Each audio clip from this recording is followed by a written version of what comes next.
وہاڑی میں government programme احساس کفالت سینٹر امدادی رقم وصولی کے لیے آنے والی غریب خواتین کے لیے عذاب بن گئے۔ 2000 رشوت وصولی کے بغیر رقم حاصل نہیں کر سکتے۔ ان پڑھ خواتین کے انگوٹھے لگوا کر رقم خرد برد کرنے کا انکشاف۔ جی بالکل، ملتان روڈ گورنمنٹ کالج میں احساس پروگرام کے پیسے لینے والی خواتین کے ساتھ زیادتی کی مثالیں رقم ہونے لگی۔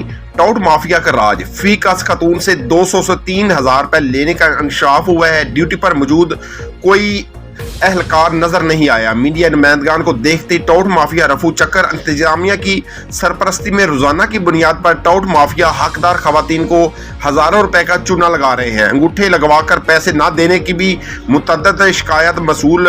خواتین نے احتجاج کرتے ہوئے کہا کہ یہاں ٹوکن سسٹم ہونا چاہیے اور سینٹر میں ذیلی انتظامیہ کے اعلیٰ افسران کی نگرانی بہت ضروری ہے۔ میڈیا اپنی ٹیم ڈیوٹی کرتا رہے گا۔ متاثرین کا deputy commissioner Vehari, commissioner Multan, وزیر اعلیٰ پنجاب اور وزیر اعظم عمران خان سے مطالبہ ہے کہ وہاڑی میں اس عجب کرپشن کی غضب کہانی کا خاتمہ کیا جائے۔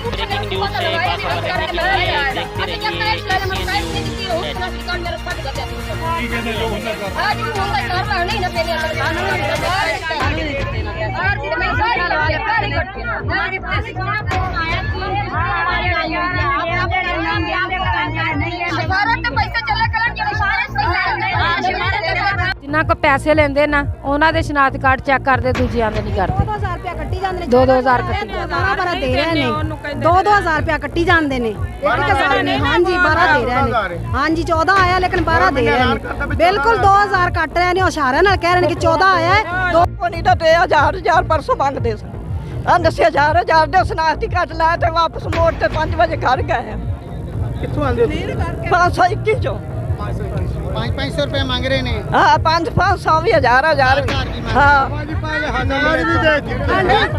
ਕਿੰਨੇ ਪੈਸੇ ਸਾਨੂੰ 13000 ਰੁਪਏ ਮਿਲਿਆ ਬਈ। 13000 ਰੁਪਇਆ ਮਿਲਿਆ ਸੀ। 1000 ਰੁਪਇਆ ਕੱਟਿਆ ਉਹਨਾਂ ਨੇ। 12 ਹਾਂ ਨਹੀਂ 13000 ਦਿੱਤਾ ਸੀ ਤੇ 12000 ਸਾਨੂੰ ਵਾਪਸ ਦਿੱਤਾ। 1000 ਉਹਨਾਂ ਨੇ ਲੈ ਲਿਆ। ਅੱਛਾ, ਤੁਹਾਨੂੰ ਮਿਲਿਆ ਕਿੰਨਾ? ਸਾਨੂੰ 12000 ਰੁਪਇਆ। 12000 ਮਿਲਿਆ। ਹਾਂਜੀ। ਹਾਲਾਂਕਿ ਪੈਸੇ 14000